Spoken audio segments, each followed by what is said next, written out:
The finish line was in sight, only zero point 0.2 miles left. Why did people decide to add that zero point 0.2 miles again? I'd already run 26. I was on the brink of collapsing, but luckily, I had my dad to carry me through the finish. Many people run a marathon to check off their bucket list. When I ran the LA Marathon in 2011, it was much, much more than that. It had been almost 2 years since I lost my dad to leukemia.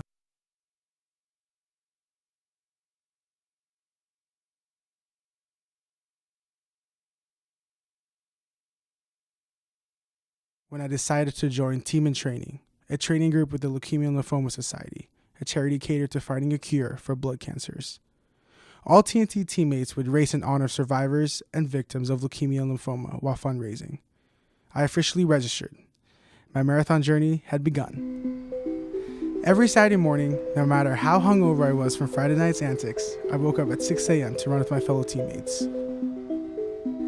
I had never run over 2 miles in my life, but after 6 months of relentless dedication and many moments where I wanted to quit, I had completed training. It was now time to put my training to the test. Race day had arrived. There were hundreds of my teammates in purple in our tent. I was nervous, happy, sad, and excited, but if there's one thing I was certain of, it was that I was ready. I became one of 28,000 runners to hit the streets of LA that day. I had good momentum, but then the storm hit. After just mile 3, it began to rain. News teams called it the biggest storm to hit LA in a decade.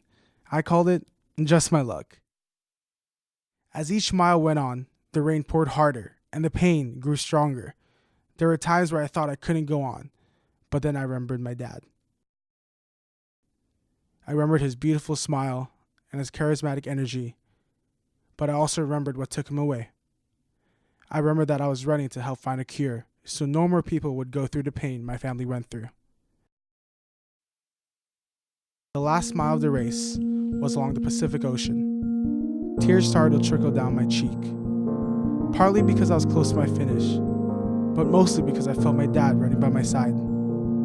I felt his soul next to mine. It was just me, my dad, and the finish line. Nothing could take away that moment.